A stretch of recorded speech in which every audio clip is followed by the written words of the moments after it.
Salut à tous et à toutes, on se retrouve pour une nouvelle vidéo. Et aujourd'hui, je vais commenter ma troisième tentative, il me semble. Il y en a eu tellement que je ne sais plus. Ma troisième tentative pour tenter de passer 1600 Elo en blitz, essentiellement. Bon, c'est du 5 minutes, mais je vais tenter de passer 1600 Elo. Et là, je vais commenter la partie. Donc là, on se retrouve, donc je lance direct la game. Et c'est parti, on va tenter. Donc, je joue mon setup habituel. Donc là, je le joue assez vite. Donc là, il me joue un coup de dame qui est assez bizarre. Donc il développe pas ses pièces en fait, il joue vraiment tous ses pions, il joue sa dame, c'est encore un truc très très chelou. Comme quoi, vraiment à tous les niveaux, c'est des trucs bizarres dont je fais face quoi. Ça arrive très souvent. Donc là il a mis son fou en fianchetto, c'est aussi très bizarre, je ne sais pas trop comment il va rocker. C'est vraiment très très étrange. Je décide d'abord jouer C3 pour libérer le passage pour madame. Donc là, il pousse. Donc là, il joue vraiment extrêmement vite.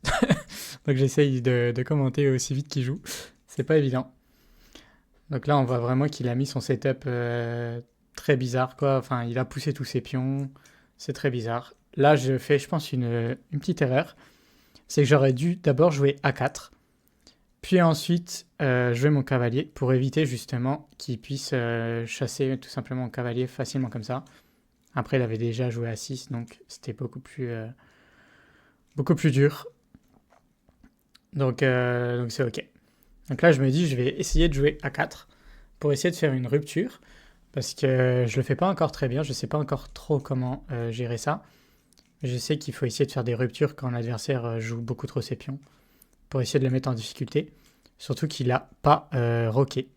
Donc ça peut vraiment le mettre en difficulté si les lignes s'ouvrent. Parce qu'il va y avoir son roi qui va être au centre. Et si les lignes s'ouvrent, ça peut être vraiment très très dangereux assez rapidement. Il peut y avoir des tactiques qui peuvent apparaître et vraiment ça peut le mettre en très grande difficulté. Donc là, je sais plus trop quoi jouer en fait. Là, je suis un peu perdu. Et vu que c'est 5 minutes, il faut que je joue quand même quelque chose assez rapidement pour pas me mettre super mal au temps. Donc je décide de jouer ça pour mettre la pression sur son pion. Mais là, il va jouer ça. Et là, je vais jouer le fou là, je vais le reculer. Et là, en fait, c'est une erreur énorme. Et là, je m'en aperçois. Voilà, là, on le voit. On voit que là, je m'aperçois qu'en fait, il y a son fou en fianchetto de l'autre côté. Et que j'avais pas calculé tout ça. Et là, je m'aperçois que je vais perdre un pion au minimum. Mais même encore pire que ça, je vais perdre plus qu'un pion. Parce que, imaginons que je prenne pas, en fait, il va pousser son pion, menacer ma dame, et son fou va menacer ma tour, donc je vais perdre ma tour. Donc là, je décide de jouer ça, mais là, c'est vraiment assez embêtant.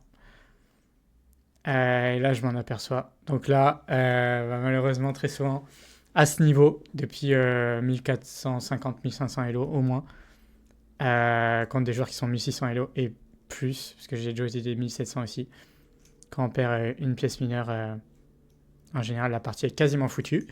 Mais je joue quand même tout à fond, parce qu'on sait jamais, il peut faire une connerie et tout. Donc clairement, ce n'est pas non plus totalement foutu, mais mes chances de victoire sont quand même assez réduites, quoi. Donc là, il développe ses pièces, il continue. C'est ok, quoi, hein, il joue son jeu, hein, normal. Il va sûrement essayer de mettre son cavalier en B4. Donc là, je décide je sais plus trop comment jouer, en fait, je suis un peu bloqué de partout. Mon cavalier est un peu coincé à droite, là. Il peut même pas aller parce que tout est contrôlé par des pions. Et mon fou blanc est un peu bloqué. Mes tours, je vois pas trop comment je peux jouer. J'essaie de trouver de l'activité avec ma dame, quoi, en gros. Donc là, je vais essayer de me venir là pour essayer de peut-être menacer quelque chose. Mais son fou de case noire est extrêmement embêtant. Parce qu'en fait, il va contrôler toute la diagonale. Donc je peux pas venir avec ma dame, par exemple, en G7 ou... Et là, je me dis comment je vais faire pour vraiment jouer ça. Donc je vois potentiellement des ruptures. Mais, euh, mais en fait, je peux pas trop les jouer, hein, finalement. Je peux pas trop les jouer, malheureusement. Donc là, j'essaie de créer du jeu avec madame, d'essayer de peut-être menacer des trucs pour remonter. Parce que si je fais rien, déjà, je suis plus mal autant que lui. Il me reste 2 minutes et lui 3 minutes 30. Donc je vais perdre autant.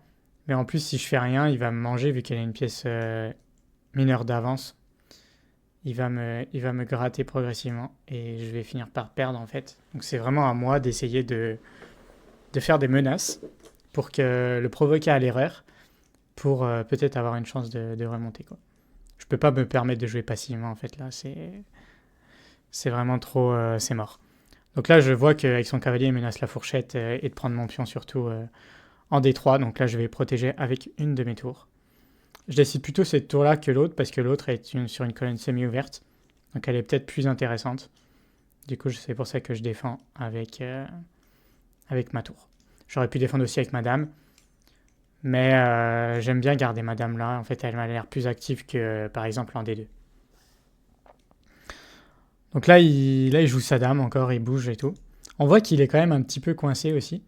Donc je me dis, ok, pourquoi pas avoir une chance de quelque chose. Ok. Donc là, à noter aussi que je vais pas jouer madame en F6 parce qu'il y aurait une découverte avec cavalier F3. Si je mange son cavalier, il est protégé par son pion, je perds madame. Et si non, si par exemple je reprends avec mon fou ou que je déplace mon roi, bah il y a son fou qui attaque madame, donc je perds madame.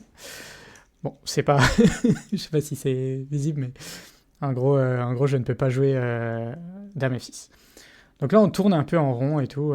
Je me dis qu'est-ce que je peux jouer et tout. Et à l'analyse, d'ailleurs, juste après cette game, je pourrais vous montrer qu'est-ce que j'ai un petit peu potentiellement raté comme vraiment coup stratégique intéressant. Mais la partie n'est pas encore perdue, donc il faut continuer à jouer. Donc là, j'essaye de jouer de l'autre côté et je vais essayer de créer l'erreur.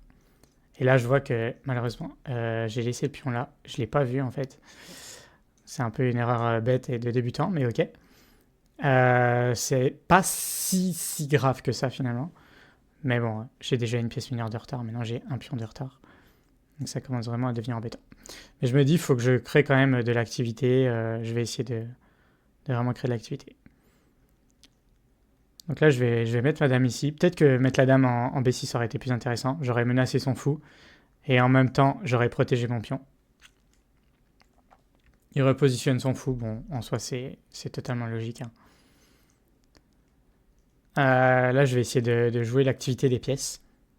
Même si j'ignore pas que mon pion était en prise. Mais je me dis que de toute façon, faut vraiment que je joue l'activité des pièces. Je peux pas jouer en défense là. Donc je joue ça, il prend mes pions. Ok, c'est ok.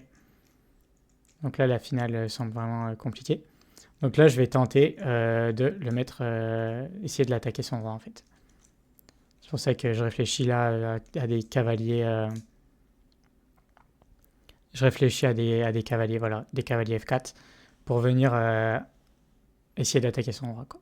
Puis à ma dame et tout, qui peut peut-être venir par exemple en D6 et provoquer des menaces. Là, je vois qu'il fait grand roc. Donc là, je me dis, oula. Alors là, c'est vraiment une occasion pour moi de peut-être remonter. Là, je commence à me dire, oula, peut-être qu'il y a moyen en fait de remonter. C'était totalement perdu quasi. Et là, il prend des risques incroyables, quoi. Franchement, il prend des énormes risques, je trouve. Donc là, je me dis que des maths peuvent arriver assez vite. Mais il y a encore ce fou de case noire qui vraiment me gêne.